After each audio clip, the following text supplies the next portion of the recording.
네, 오늘은 즐겁게 하신 하나님, 즐겁게 하신 하나님이라는 제목으로 말씀을 나눌 텐데요.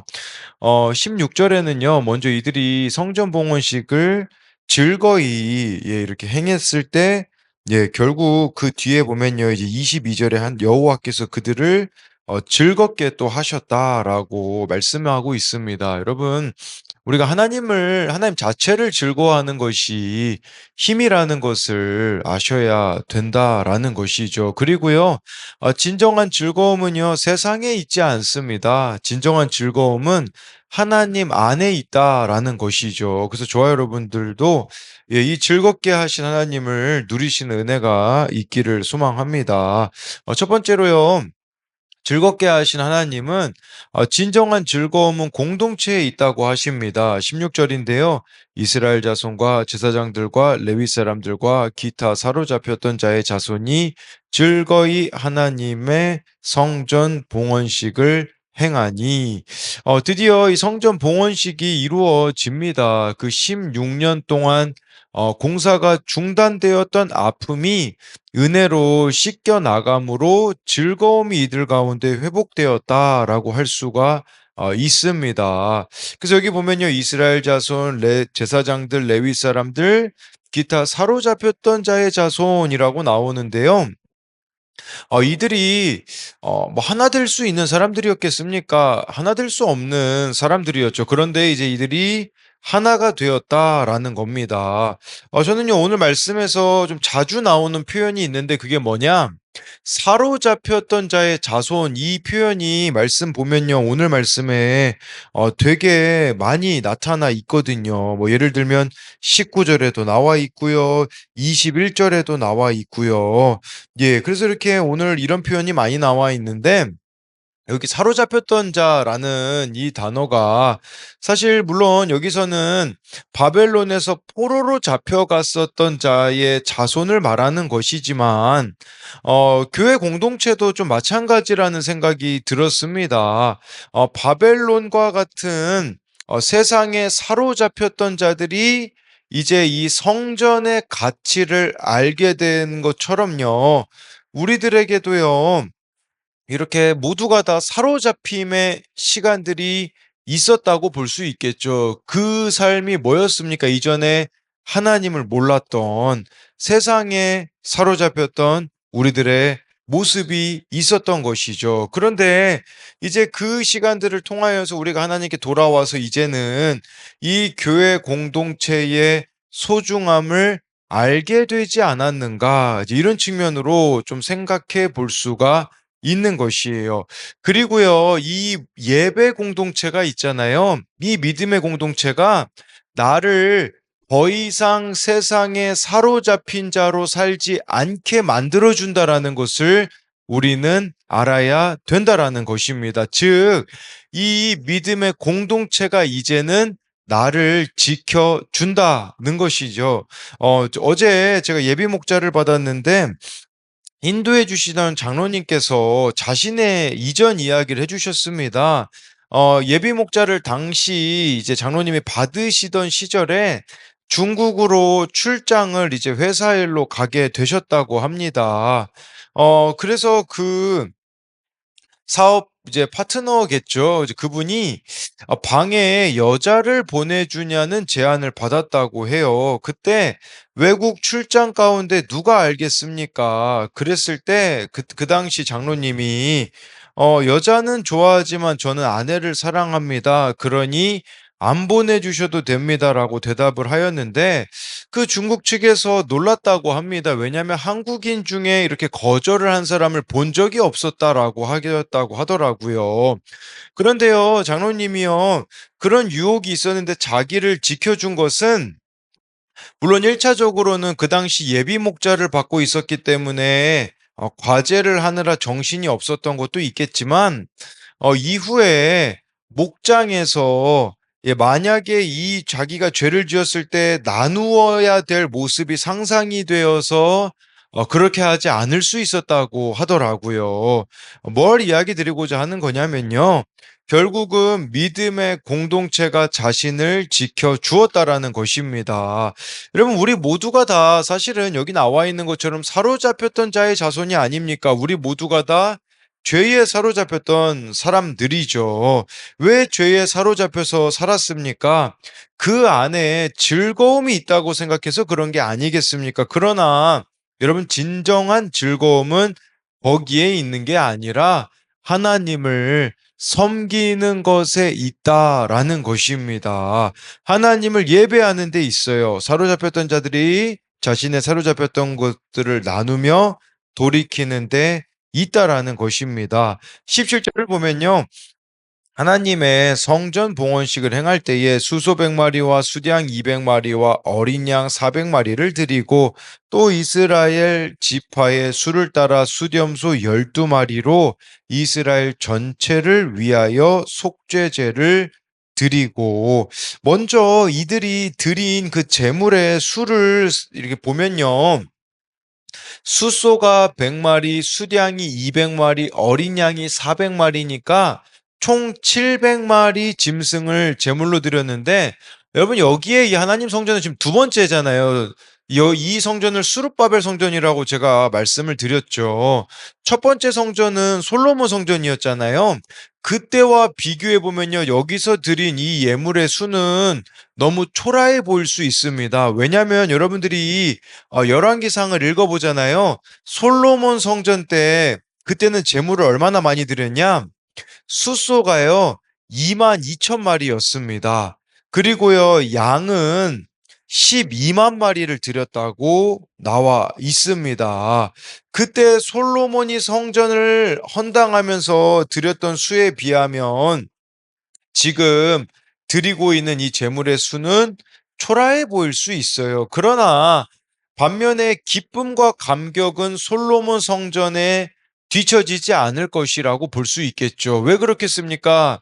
바로 사로잡혔던 시간이 있었기 때문에, 이때 정말 하나님 앞에 예배드렸을 때 그 감격이 얼마나 컸겠습니까? 또한 여기 이스라엘 지파의 수를 따라 수렴소 12마리로 이스라엘 전체를 위해 속죄제를 드렸다라고 하는데요. 저는 이 속죄제를 드린 것이 죄에 대한 이들의 태도를 보여준다고 생각합니다. 먼저 속죄제는요, 하나님의 백성인 이스라엘이 하나님의 뜻을 어기고 하나님의 백성답게 살지 못했을 때 하나님과의 관계를 회복하기 위해 드리는 제사가 속죄제거든요. 속죄제를 드림으로 하나님께 죄를 용서받고 하나님과의 관계가 회복되는 것인데, 그럼 이 속죄제가 의미하는 건 뭔가? 바로 회개라고 볼 수 있어요. 근데 12마리의 수렴소로 속죄제를 드렸다라는 것은, 여러분, 이 12마리는 이스라엘 한 지파당 한 수렴소로 치면 12지파이기 때문에 12수렴소로 드린 거거든요. 그러면 여러분, 이 속죄제를 드린다라는 것은 우리들에게 뭘 말해주는 거냐? 내 지파, 즉 나의 가정, 내 지체의 죄를 남의 탓으로 돌리지 않고 내 죄로 여기며 회개했다라고 볼 수가 있는 것입니다.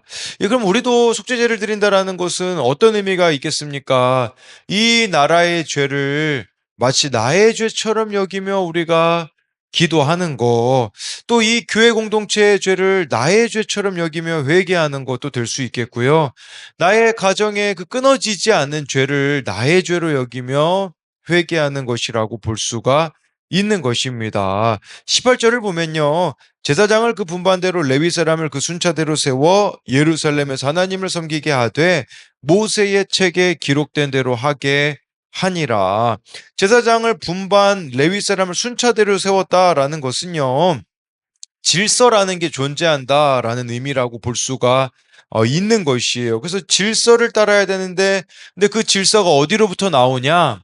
모세의 책에 기록된 대로 하게 아니라, 이 모세의 책은, 뭐 모세의 책은 뭐 모세오경일 수도 모세오경이라고도 볼 수 있겠죠. 뭐 창세기, 출애굽기, 레위기, 민수기, 신명기라고 할 수 있겠지만, 이 의미를 확장하면요, 기록된 말씀대로 해야 된다라는 거예요. 여러분, 하나님을요, 내 마음대로 섬길 수 있는 게 아니에요. 바로 여기서 나와 있듯이 기록된 말씀대로 우리가 섬겨야 되는 것이죠. 그러니까 내 방식대로 섬기는 게 아니라 말씀에 근거해야 된다라는 것입니다. 그래서 이것에 대한 적용 질문은요. 나는 무엇에 사로잡혔던 사람입니까? 나는 무엇에 사로잡혔던 사람입니까? 이것은 16절에 사로잡혔던 자의 자손. 물론 여기서는 바벨론에 사로잡혔다고 하는데 여러분, 이 바벨론은 의미를 확장시키면 세상이라고 볼 수 있거든요. 우리 각자가 다 뭐 중독도 될 수 있겠고요. 여러 가지 세상의 유혹에 사로잡혔던 사람이잖아요. 그게 무엇이었는가를 묻는 거고요. 더 이상 세상에 사로잡히지 않게 해주는 말씀과 믿음의 공동체가 있습니까? 더 이상 세상에 사로잡히지 않게 해주는 말씀과 믿음의 공동체가 있습니까? 더 이상 우리가 이전처럼 살아가지 않게 만들어주는 말씀과 믿음의 공동체가 있느냐라는 겁니다. 또 한 가지는요.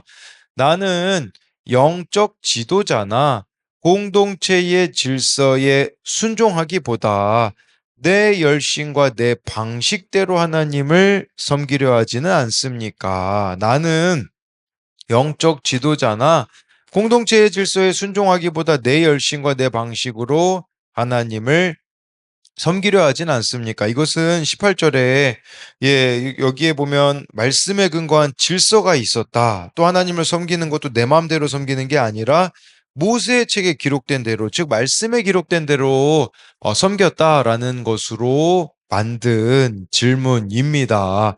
두 번째로요. 즐겁게 하신 하나님은 은혜를 기억하며 구별되라고 하십니다. 19, 20절인데요. 사로잡혔던 자의 자손이 첫째 달 14일에 유월절을 지키되 제사장들과 레위 사람들이 일제히 몸을 정결하게 하여 다 정결함에 사로잡혔던 자들의 모든 자손과 자기 형제 제사장들과 자기를 위하여 유월절 양을 잡으니. 여기 19절에 또 사로잡혔던 자의 자손이라고 나와 있죠. 여러분, 이것은 좀 양면성이 있어요. 어떤 양면성이 있냐? 하나는 아까 제가 일대지에서는요, 우리의 그 세상에 사로잡혔던 죄인 되었던 모습이라고 한다면, 또 한 가지 의미가 있어요. 그 죄인 된 우리를 구원하신 하나님의 은혜. 그러니까 이게 양면성이에요. 죄와 은혜는 양면성에 있습니다. 이런 나 같은 죄인을 사랑하신 하나님의 그 사랑이 이 사로잡혔던 자의 자손이라는 단어에 들어 있죠. 또 제가 이렇게 하나님의 그 구원하신 은혜라고 말씀드릴 수 있는 이유는 바로 여기 보면요. 이들이 19절에요. 첫째 달 14일에 유월절을 지켰다라고 말씀하고 있기 때문입니다. 이들에게는요, 구원의 감격이 컸기에 여러분 성전 봉헌 예배를 16절부터 18절에 이제 드렸잖아요. 성전 봉헌식을요. 근데 6월절을 지켰다는 거 이거 날짜 계산해 보면요. 3주 만에 다시 성전에 모여서 이들이 6월절 지켰다는 뜻입니다. 성전 봉헌식 딱 계산해 보면요. 3주 만에 이들이 다시 모여서 6월절이 절기를 지켰습니다. 6월절은요. 여러분들이 아시다시피 그 출애굽할 때 문설주에 어린 양의 피를 바른 집은 죽음이 넘어갔다. 이 유월됐다라는 게 패스오버리라고 하거든요. 넘어가다라는 뜻이거든요. 그러니까 어린 양의 피를 문설주에 바른 집은 죽음이 넘어갔다. 이런 의미가 있는데 이 어린 양은 이후에 누구냐? 예수님이시거든요. 예수님이 우리를 위하여서 십자가에 죽으셨기 때문에 죽음이 넘어가게 되어지는 것이죠. 그러니까 유월절을 지켰다라는 것은 물론 여기서는 생명을 얻은 은혜를 기억하라라는 겁니다. 그러니까 이 은혜를 잊지 말아야 된다. 이게 유월절을 지켰다라는 것이죠. 하나님이 우리들에게 베풀어 주신 은혜를 잊지 않겠다라는 거죠. 여러분, 그러면요, 질문이 있죠. 은혜를 은혜되게 하는 비결이 어디 있을까요? 20절에 나와 있죠. 그것은 바로 일제히 몸을 정결하게 하여 다 정결함에. 여러분, 이 정결함에 있습니다. 우리가 하나님의 은혜를 은혜되게 하는 것은요, 저와 여러분들이 거룩한 삶을 지속적으로 살아가는데 있다라는 것입니다. 이것이 은혜 받은 자의 삶의 마땅히 나타나야 되는 모습이라고 볼 수가 있습니다. 21절을 보면요. 사로잡혔다가 돌아온 이스라엘 자손과 자기 땅에 사는 이방 사람의 더러운 것들로부터 스스로를 구별한 모든 이스라엘 사람들에게 속하여 이스라엘의 하나님 여호와를 찾는 자들이 다 먹고, 여기 또 사로잡혔다가 돌아온 이스라엘 자손이라고 또 나오지 않습니까? 이제는 이전의 삶과 결별해야 된다라는 의미도 있죠.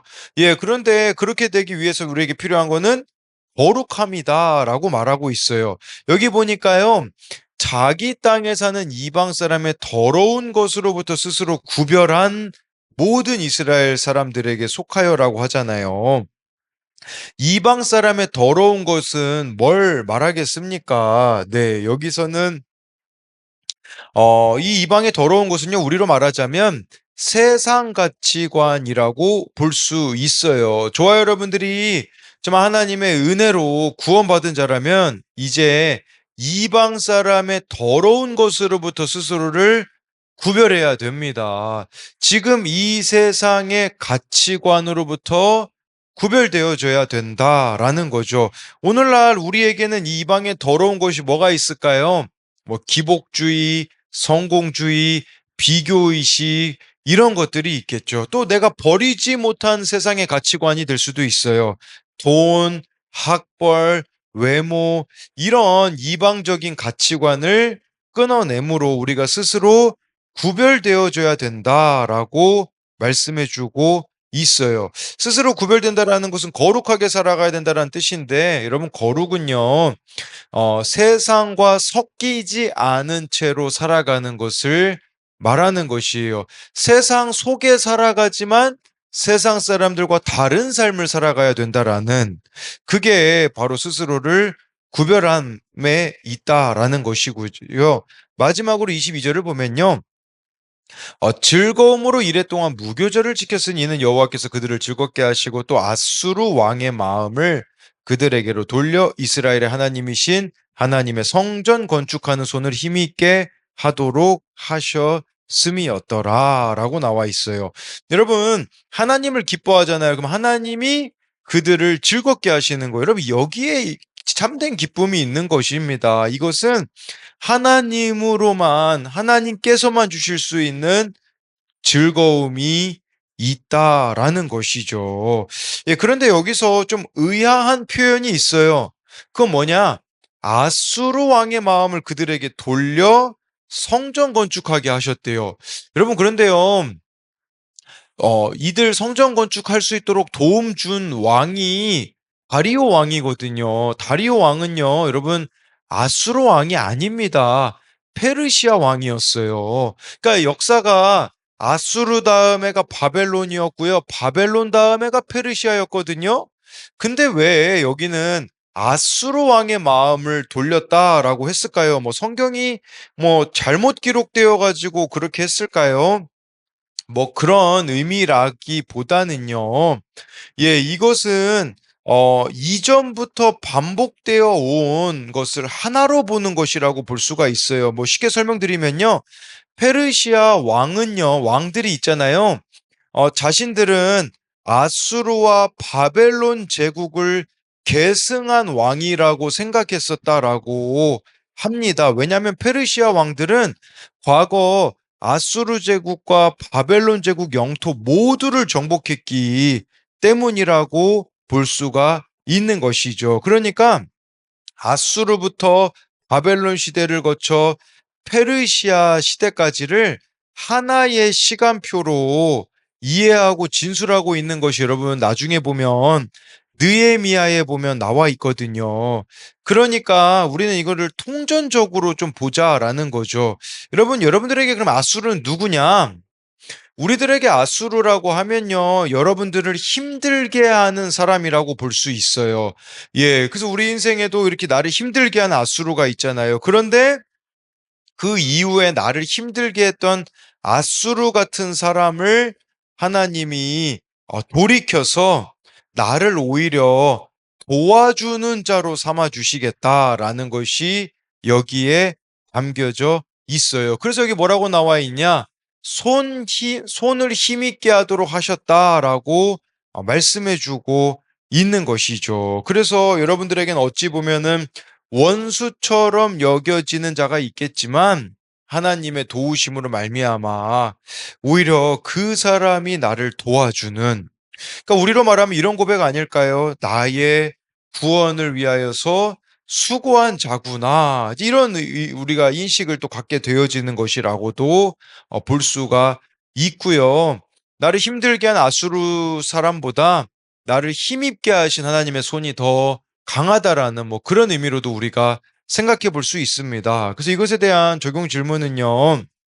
나는 지금 교회 안에 있으면서도 여전히 이방 사람의 더러운 것, 뭐 세상 성공, 중독, 음란, 탐욕과 섞여 있지는 않습니까?